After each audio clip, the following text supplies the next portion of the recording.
स्वागत है दोस्तों Uttarakhand next exam YouTube channel पे। और आज आपके सामने फिर से अजय रावत की बुक से टिहरी राज्य का प्रशासन एवं चंदों के कुछ कर मैंने इंक्लूड किए हैं। तो चलते हैं पहले क्वेश्चन की ओर। टिहरी राज्य में सर्वोच्च मंत्री होता था तो इसे मुख्तार कहते थे। टिहरी राज्य में परगने के सैनिक शासक को कहते थे तो उसे फौजदार कहते थे। इसी तरह से एक होता था जो राजधानी के सुरक्षा अधिकारी, उसे कहते थे गोलदार। जो एक संदेश वाहक होता था उसे चणू कहते थे। और अर्दली का जो काम करते थे उसे कहते थे चाकर। आगे चलते हैं और अगला क्वेश्चन है, टिहरी राज्य में राजा के साथ चांदी का दंड लेकर चलने वाले को कहा जाता था तो इसको कहते थे चौबदार। कुछ भी पूछा जा सकता है, किसको क्या कहा जाता है वो पूछा जा सकता है। टिहरी राज्य में राजस्व की वसूली करने वाले अधिकारी को कहा जाता था तो कमीण या सयाना। अगला क्वेश्चन है, किसी व्यक्ति को जागीर में भूमि प्रदान की जाती थी उसे कहा जाता था तो उसे कहते थे थातवान कहते थे।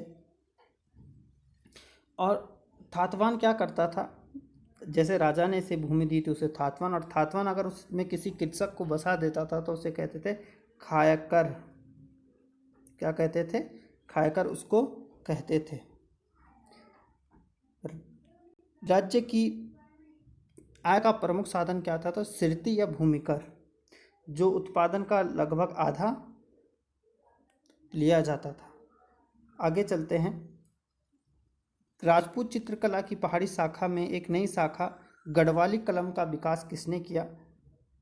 तो श्यामदास तोमर और उसके वंशजों ने किया है। इम्पोर्टेंट क्वेश्चन है।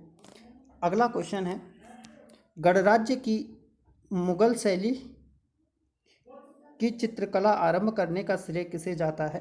तो वह श्यामदास और उनके पुत्र के हरिदास को। आगे चलते हैं, मौलाराम के पिता थे तो मौलाराम के पिता थे मंगत राम। इन्हीं से इन्होंने चित्रकला सीखी। और एक इनके गुरु का और वर्णन है, उनका नाम है उस्ताद राम सिंह। तो एक तो पिताजी से सीखे और एक उस्ताद भी थे इनके राम सिंह। तो ये हैं। आगे चलते हैं, सुदर्शन शाह के राज्यकाल में प्रशासनिक सुविधा के लिए राज्य को कितने थानों में बांटा गया? तो 4 थानों में बांटा गया और इसके जो अधिकारी होते हैं उसे बोलते थे थानेदार। अगला क्वेश्चन है, राजा की आज्ञा से जो व्यक्ति किसी कृषि भूमि में कृषि करता था उसे कहते थे आसामी कहते थे। और एक होता था मौरूसीदार, ये क्या करता था? राज्य की आज्ञा के बिना कृषि करता था और क्या करता था? राजस्व देता था। ठीक। और इसी के अंडर खायकर भी होते थे और इन्हीं के अंडर सिरतान भी देते थे, जो सिरती कर देते थे। आगे चलते हैं, प्रताप पाठशाला को हाई स्कूल किसने बनाया?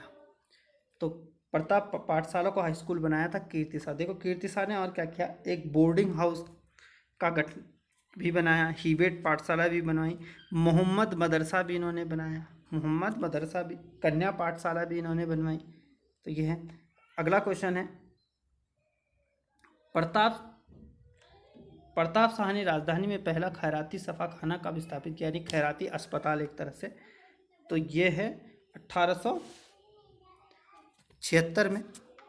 चेचक के टीकाकरण हेतु टीकाकरण प्रारंभ किसने करवाया? तो ये है कीर्ति शाह ने करवाया था। और इन्होंने छोटे छोटे औषधालय भी अपने राज्य में बनवाए। अगला क्वेश्चन है, नरेंद्र शाह ने नरेंद्र नगर में चिकित्सालय की स्थापना कब की? तो 1925 में की। और प्लस इन्होंने उसके बाद देवप्रयाग और उत्तरकाशी में भी चिकित्सालय बनवाया। ठीक है। अगला क्वेश्चन है, टिहरी राज्य में टीका विधान कब पारित हुआ? तो ये हुआ 1943 में। और इसी तरह से 1939 में भी कुष्ठ विधान पारित हुआ था। 1939 में कुष्ठ विधान। अगला क्वेश्चन है, टिहरी में रेड क्रॉस सोसाइटी की स्थापना तो 1934 में हुई थी। अगला क्वेश्चन है, नरेंद्र नगर से मुन्नी की रेती तक सड़क निर्माण किसने करवाया? तो ये कराया था नरेंद्र शाह ने। और इन्होंने देवप्रयाग से कीर्तिनगर तक का भी सड़क निर्माण करवाया। आगे चलते हैं। नरेंद्र हिंदू लॉ है, ये लॉ यहाँ पे ऐसे को विधिवत कराया गया तो 1919 में कराया गया। कब कराया गया? 1919 में। नरेंद्र शाह ने हाईकोर्ट की स्थापना कब की? तो 1938 में की थी हाईकोर्ट की स्थापना। आगे चलते हैं। टिहरी राज्य में भूमि कर की नकद राशि कितनी ली जाती थी? तो 7/8 ली जाती। जो भूमि कर होता था उसे भूमि कर की जो नकद राशि होती थी वो 7/8 ली जाती थी। आगे चलते हैं।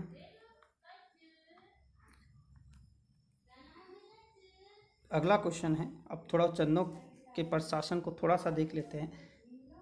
पंचायती राजतंत्र किसके शासनकाल में था? तो ये चंदों के शासनकाल में था। पंचनवासी नामक पंचायती कचहरी किसके समय थी? तो चंदों के समय थी। और इसे चार थान भी कहते थे। क्या कहते थे? चार थान भी कहते थे, कहा जाता था। और इसी तरह से लक्ष्मी चंद के टाइम न्योली और बिस्टाली कचहरियाँ भी थी। चंद काल में दंड अधिकारी को क्या कहा जाता था? डांडे कहा जाता था। ठीक। थात का क्या अर्थ है? तो थात का अर्थ जमीन से है। खायाकर का अर्थ क्या है? यहाँ पे है ये थोड़ा टाइपिंग मिस्टेक है, इसे सही कर लीजिएगा। तो खाई हुई जमीन पर कर देने वाला। अगला क्वेश्चन है, चंदों के काल में भूदासों को कहा जाता था? तो इनको कहा जाता था कैनी कहा जाता था। चंद काल में छियोड़ क्या थे? तो एक घरेलू नौकर हुआ करते थे। अगला क्वेश्चन है, चंद के समय कितने प्रकार के राजकर थे? तो 26 नहीं 36 प्रकार के राजकर थे। कितने कर थे? 36 प्रकार के राजकर हुआ करते थे। चंद काल में गल्ला छाहड़ा क्या था? तो उपज का 6वां भाग ये होता था। आगे अगला क्वेश्चन है, किसने कत्यूर की नाली को पैमाना मानकर भूमि बंदोबस्त किया? तो ये है जॉन बेकेट, 1872 में इन्होंने किया। अब थोड़ा सा आगे चलते हैं और चंदों के कुछ करों को देख लेते हैं। ये कराते रहता है, मैंने कुछ ही लिए हैं, कुछ अगले वीडियो में ले लूँगा। तो जूलिया होता या सांगा होता था, नदियों और पुलों पर लगाया जाता था। सिरती होता था, व्यापारियों पे लगाया जाता था। ठीक है। बैकर अनाज पे। कूत होता था, अनाज नकद के बदले अनाज मांगा युद्ध के समय। साहू या साउली या रंत गली लेखक को देकर होता था ये।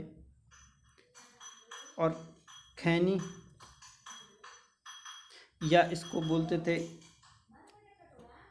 ये होता था कुली बेगार, इससे ली जाती थी खैनी कर। सूख राज सेवकों के लिए लिया जाने वाला कर। कनक या सौका व्यापारियों को स्वर्ण धूल के रूप में लिया जाता था कनक। और एक क्वेश्चन कल का सवाल यहाँ पे है नहीं, डाला नहीं, चलिए कोई दिक्कत नहीं है।